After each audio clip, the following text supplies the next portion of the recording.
नमस्कार साथियों, वैदिक आईएएस में आपका स्वागत है। हम लोग मैपिंग पढ़ रहे हैं और वो मैपिंग में इंडिया का मैपिंग पढ़ रहे हैं। ठीक है, इंडिया के जोग्राफिकल मैपिंग में हमने लैंडस्केप वाले पोर्शन को ख़त्म कर दिया था।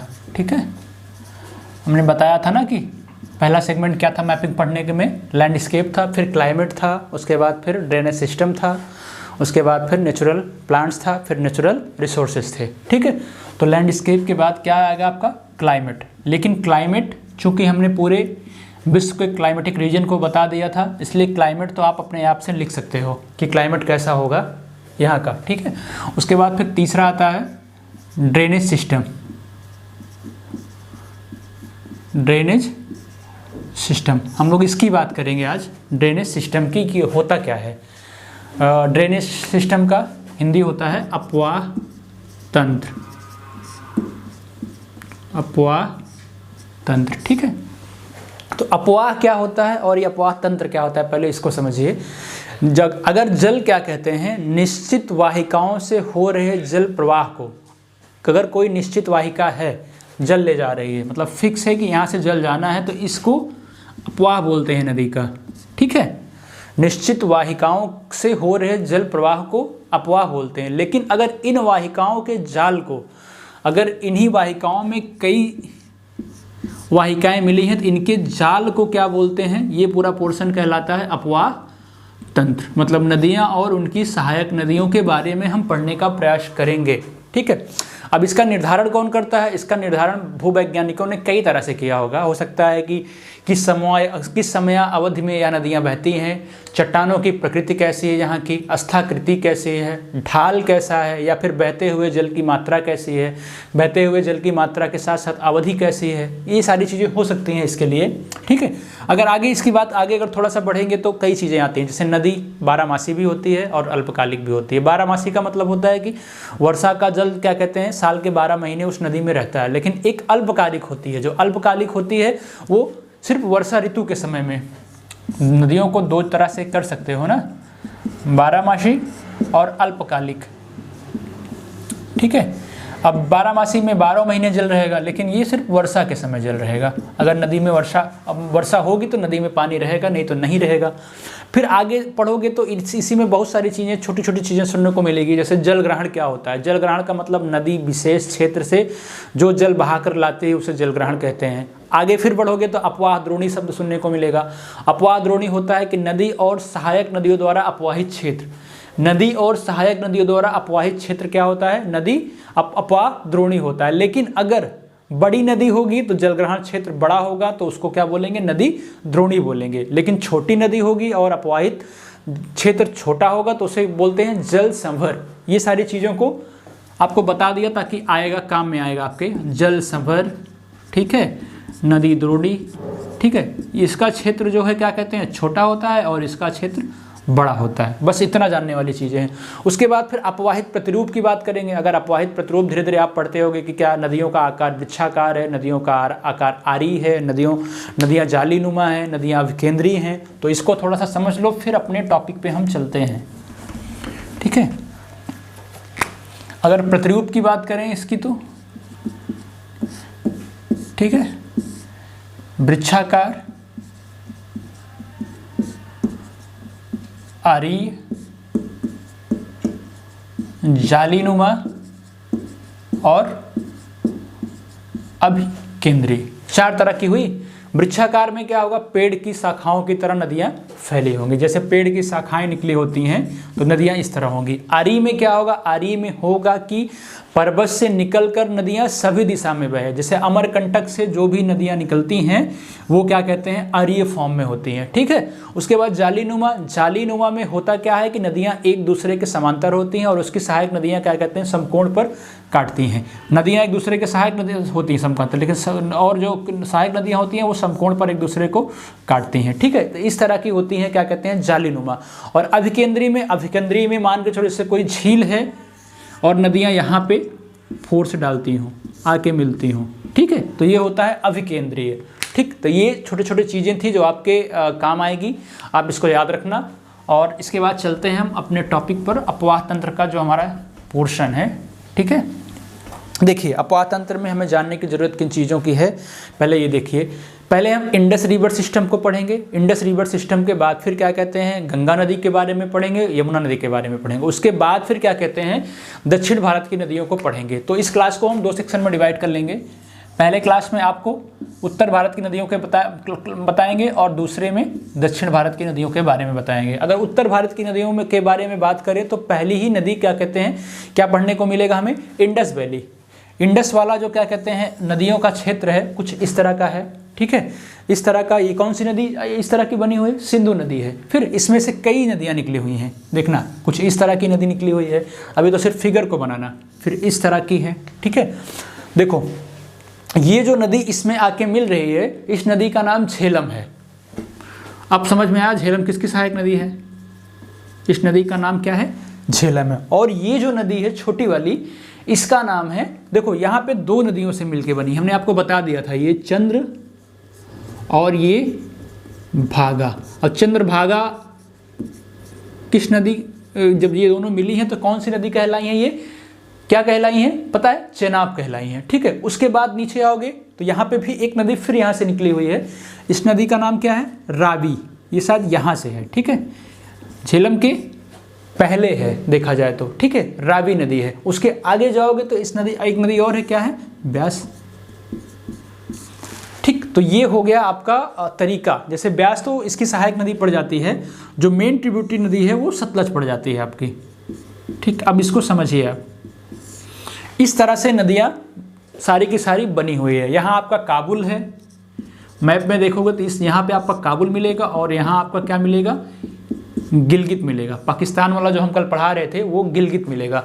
फिर अगर और भी बात करोगे नदियों की छोटी छोटी, तो श्योक इसकी सहायक नदी है, जास्कर है, आपको जास्कर पर्वत श्रेणी बताया था, श्योक बताया था। सिंधु की सहायक नदी श्योक किसको अलग करती है, ITCZ मतलब ग्रेट हिमालय को बृहद हिमालय से अलग कर रही थी ना, सिंधु की सहायक नदी श्योक, और 2 पर्वत श्रेणियों को भी अलग कर रही थी। तो ये सारी चीज़ें हमने सब आपको बता चुका है, बस आपका रिकॉल होता जाएगा नदियों के माध्यम से, बस मेरा यही उद्देश्य है। अब जैसे ये नदी कहाँ से निकलती है, झेलम वाली, ये नदी इंपॉर्टेंट है, पूछता है कभी कभी से, ये निकलती है बेरीनाग से, ठीक है। जो आपको जानना है इसका उद्गम स्रोत क्या है, बेरीनाग है, और मिलती कहाँ पे है, किस नदी में आके मिल जाती है, रावी, चेनाब में, ठीक है, चेनाब नदी में आके यहाँ मिल इसके पहले मिल रही है ना, हाँ ठीक है। उसके बाद फिर जब आगे बढ़ोगे ऐसे नदियों के बाद में चंद्रभागा हो गया, ठीक है। चंद्रभागा के बाद फिर ब्यास कहाँ से निकलती है, ये चंद्रभागा कहाँ से निकलती है, ये भी इंपॉर्टेंट हो जाता है आपका। ब्यास नदी निकलती है जो क्या कहते हैं, ब्यास कुंड से निकलती है। सतलज नदी जो निकलती है, सतलज नदी राकसताल झील से निकलती है। सब हर जगह ऐसे पे लिख लेना, ये राकसताल झील से निकलती है, ये ब्यास कुंड से निकलती है, ये रोहतांग दर्रे से निकलती है, ठीक, ये निकलती है रोहतांग दर्रे से। अब इसी नदियों का अगर ऑर्डर क्रम लिखें तो यही नदियां क्या कहते हैं, क्या बनाती हैं, दोआब बनाती हैं। जैसे नदियों का ऑर्डर क्रम अगर यहाँ पे लिखे तो ऐसे है, सिंधु है, ठीक है, सिंधु हो गई, इसकी सहायक नदी क्या हो गई, झेलम हो गई, ठीक है। इसके बाद फिर क्या हो गई, इसके बाद देखना क्रम में क्या आ रहा है, क्रम में फिर इसके जस्ट नीचे चेनाब आ रहा है, फिर रावी आ रहा है, देखना चेनाब, रावी, फिर सतलज, ठीक है। अगर चेनाब, रावी, ब्यास, फिर सतलज, देखिएगा। अब कभी कभी पूछता है कि इनके दोआब को क्या बोलते हैं, जैसे सिंधु और झेलम के दोआब को क्या बोलते हैं, सिंध सागर दोआब बोलते हैं, इनको सिंध सागर दोआब बोलते हैं। और सिंधु और चेनाब के दोआब को क्या बोलते हैं, छज दोआब बोलते हैं, ठीक है, छज दोआब बोलते हैं। और चेनाब और रावी के दोआब को क्या बोलते हैं, रचना दोआब बोलते हैं। ये नाम बहुत इंपॉर्टेंट है, इसको याद रखना, रचना दोआब बोलते हैं। फिर ब्यास और सतलज दोआब को क्या बोलते हैं, रावी और ब्यास को शायद बोलते हैं बारी दोआब, ठीक है, देख लेना एक बार, बारी दोआब। और इसको बोलते हैं क्या, ब्यास और सतलज के दोआब को बोलते हैं, क्या कहते हैं, हो गया, ठीक है, बारी दोआब, और बोलते हैं क्या कहते हैं, विकट दोआब, या ऐसे ही कुछ नाम है उसका, ठीक है। तो ये चीज़ें आप देख लेना, कभी कभी एग्जाम्स में पूछे जाते हैं और काफ़ी इंपॉर्टेंट होता है, ठीक है। अब इसके आगे ये पोर्शन आपका खत्म हुआ। इसमें जानने लायक बस इतना था कि क्या कहते हैं, ये सिंधु नदी है। सिंधु नदी कहाँ से निकलती है? जेलिपला के बीच से होकर बहती है, और इसके निकलने का प्लेस जो क्या कहते हैं, जम्मू कश्मीर में बहती है, और लद्दाख को काटते हुए जम्मू कश्मीर में बहती है। ये चीज़ इंपॉर्टेंट है, लेकिन पूछता उसका कभी एग्जाम में नहीं है, ठीक है। चेनाब के बारे में आपसे पूछेगा तो चेनाब 2 नदियों से मिलकर बनी है, चंद्र और भागा। सिंधु की सबसे बड़ी सहायक नदी है, ये याद रखना इसके बारे में। उसके बाद फिर आगे बढ़ोगे तो रावी हिमाचल प्रदेश से निकलती है। कहाँ पे? कुल्लू पहाड़ी से निकलती है, ये याद रखना। रोहतांग दर्रा हमने ये भी लिखा दिया है। बस इसका मतलब ये है कि नदियाँ कहाँ से उद्गम होता है और कहाँ पे जाके मिलती हैं, ये याद रखना है, और कहाँ से निकलती हैं, जो इंपॉर्टेंट प्लेस है वो याद रखना है, ठीक है। और उसके बाद क्या कहते हैं, अगर कोई प्लेस इंपॉर्टेंट है तो आपको याद रखना है, या फिर और कोई नदियाँ इंपॉर्टेंट है उसके सहायक याद रखना है। बाकी नदियों में कुछ भी जानने की ज़रूरत बहुत ज़्यादा नहीं है। तो ये आपका हो गया जहाँ से बहुत कम क्वेश्चन पूछा जाता है, लेकिन फिर भी हमने बता दिया आपको कि हो सकता है मैं भी कभी एग्जाम्स में क्वेश्चन पूछे यहाँ से, और दोआब का क्वेश्चन पूछता है, इसलिए दोआब हमने सारे के सारे लिखा दिया आपको, ठीक है। अब एक पोर्शन काफ़ी इंपॉर्टेंट पड़ जाता है, ये गंगा वाले पोर्शन का, वो थोड़ा सा देख लीजिएगा, वो काफ़ी इंपॉर्टेंट पड़ता है। उसके बाद फिर अपने और नदियों के टॉपिक पे आएंगे। ये हमारा गंगा नदी है, कहाँ से निकलती है? गंगोत्री से, ठीक है। ये फिगर काफ़ी इंपॉर्टेंट है, इस फिगर को कोशिश करिएगा कि ड्रॉ कर लीजिएगा, ठीक है।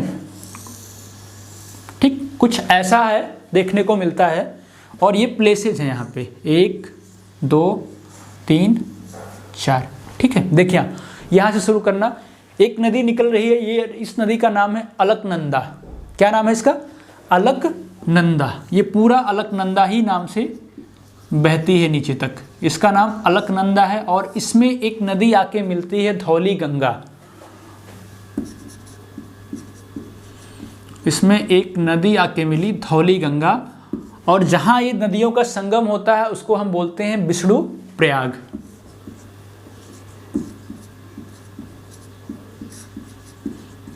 इसको बोलते हैं हम विष्णु प्रयाग, ठीक है। अलकनंदा फिर आगे बढ़ी, अलकनंदा फिर आगे बढ़ी, फिर यहाँ पे एक नदी आके मिलती है, क्या मिलती है? पिंडर नदी। देखना ध्यान से, इसी तरफ से आके मिलती है एक पिंडर नदी। फिर इस प्लेस को हम क्या बोलते हैं? इस प्लेस को फिर हम बोलते हैं, क्या कहते हैं? कर्णप्रयाग। ध्यान देते चलना। फिर इस क्षेत्र को हम कर्णप्रयाग बोलते हैं। फिर अलकनंदा नदी ही आगे बढ़ती है, इसमें आके ऊपर से मिलती है क्या? मंदाकिनी। मंदाकिनी, जब मंदाकिनी ऊपर से आके मिलती है तो इस प्लेस को बोलते हैं हम रुद्रप्रयाग। रुद्रप्रयाग, ठीक है। यहां से गंगोत्री निकली, किस नाम से निकलती है? ये पहले ये भागीरथी के नाम से निकलती है, ठीक। ये भागीरथी के नाम से निकलती है। यहाँ पे एक नदी आगे आके मिल जाती है, भिलंगना। भिलंगना, ठीक है। भागीरथी और भिलंगना नदी के संगम पे एक बांध बनाया गया जो आपका फेमस है। इस बांध का नाम है टिहरी बांध, ठीक है। और ये भागीरथी नदी जब क्या कहते हैं इसमें मिलती है अलकनंदा में आके, तब इसको बोलते हैं हम इस प्लेस को देवप्रयाग, ठीक। देवप्रयाग, रुद्रप्रयाग, कर्णप्रयाग, विष्णुप्रयाग। ये एग्जाम्स में आपसे हमेशा पूछा जाता है, इसलिए इसका मैंने फिगर ड्रॉ कर दिया और इसको आप अच्छे से बना लीजिएगा, ठीक है। अब गंगा का स्ट्रक्चर देख लीजिएगा, इसको मिटाते हैं। गंगा नदी का स्ट्रक्चर देख लीजिएगा ताकि आपके दिमाग में याद रहे कि उनकी सहायक नदियाँ ऑर्डर क्रम में कौन कौन सी हैं। और बाकी बहुत क्वेश्चन नहीं पूछा जाता है, और क्वेश्चन अगर आजकल आ रहे हैं एग्जाम्स में तो ब्रह्मपुत्रा की नदियों के क्वेश्चन आ रहे हैं, ठीक है। तो गंगा नदी का फिगर जो है ड्रा कर लीजिएगा, ठीक है। कहाँ से निकलती है? गंगोत्री ग्लेशियर से, ठीक, गंगोत्री ग्लेशियर से। पहली नदी जो इसमें मिलती है कौन सी नदी है? जो पहली नदी कुमायूं हिल से निकलती है वो नदी है रामगंगा। प्लीज नोट करते चलिएगा, लिखाएंगे नहीं। ये कुमायूं हिल पड़ता है, कुमायूं हिल से कौन सी नदी निकलती है? रामगंगा। फिर आगे आओगे, कन्नौज में एक नदी आके मिलती है, क्या? वरुणा, ठीक है। कन्नौज में आके वैसे मिलती तो यमुना है, यहाँ से यहाँ कन्नौज पड़ जाता है, तो कन्नौज में तो आके यमुना नहीं, ये वरुणा मिलती है। कन्नौज, यमुना कहाँ जाके मिलती है? यमुना मिलती है आपकी जाके प्रयागराज में, ठीक है। तो अभी यमुना के बारे में अलग से बता दे रहे हैं, पहले वरुणा, फिर आगे क्रम से बढ़ते जाइए। वरुणा के बाद गोमत ताल से एक नदी आके मिलती है गोमती, गोमती ये गोमत ताल से निकलती है। ये नदियों के क्रम इंपॉर्टेंट है। फिर गोमती के बाद एक नदी आएगी आपकी घाघरा, घाघरा के बाद बूढ़ी गंडक, फिर कोसी, ठीक है, देखते चलिए। घाघरा,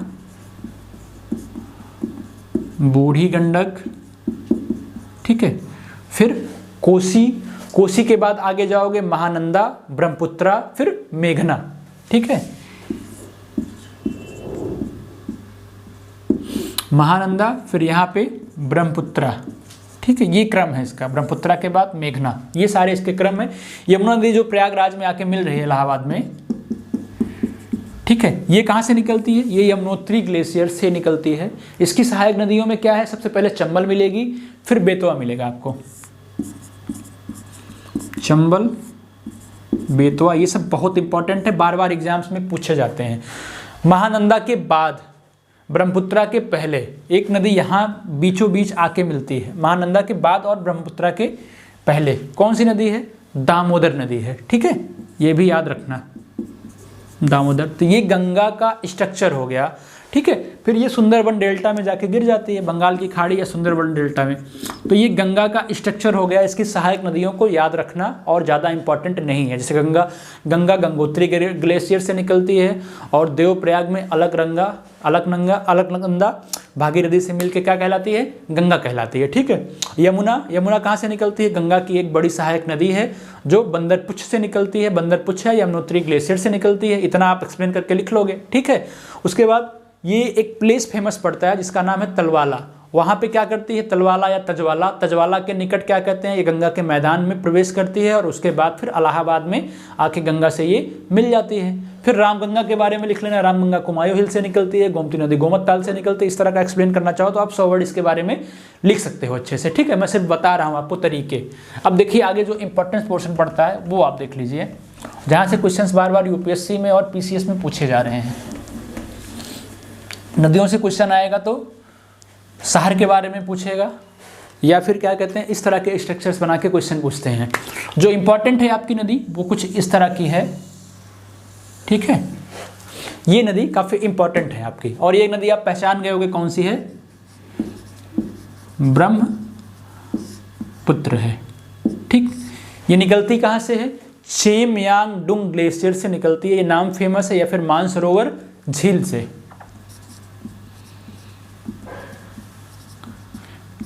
चेमयांगडुंग ग्लेशियर से निकलती है, किसके पास है? मानसरोवर झील के पास है। पिछले कुछ सालों से बहुत इंपॉर्टेंट क्वेश्चन इससे पूछे जा रहे हैं, इनकी सहायक नदियों के बारे में पूछे जा रहे हैं, ठीक है। जो हम सांगपो पढ़ते हैं वो यहाँ पड़ता है तिब्बत में, ठीक है। ऐसे लिखते हैं ना, सांगपो सच्यूर जोन, हमने ITCZ पढ़ा था ना, इंडस सांगपो सच्यूर जोन, वहाँ से कुछ याद आया। फिर उसके बाद ये नामचा बरवा के पास जो चोटी हमने पढ़ाई थी, नामचा बरवा कहाँ पड़ता है? अरुणाचल प्रदेश में। यहाँ पे ये घूम जाती है, ठीक है। उसके बाद फिर जब ये घूमती है तो दो नदियाँ यहाँ पे मिलती हैं आके, दिबांग और लोहित।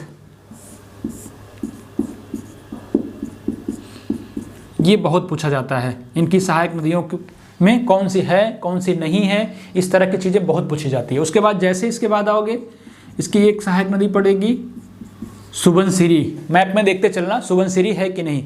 सुबनसिरी के बाद बढ़ते जाना, कामेंग पड़ेगा, संकोश पड़ेगा, उसके बाद फिर क्या पड़ेगी? तीस्ता पड़ेगा, ठीक है। कामेंग, संकोश और क्या पड़ेगा? तीस्ता पड़ेगा। तो इनकी सहायक नदियाँ काफ़ी इंपॉर्टेंट हैं। और अगर एक और लिखना चाहो, कामेंग के बाद क्या कहते हैं, एक नदी फेमस है, मानस भी पड़ती है, ठीक है। इनकी सहायक नदियाँ काफ़ी इंपॉर्टेंट हैं, इनको क्या कहते हैं देख लेना अच्छे से।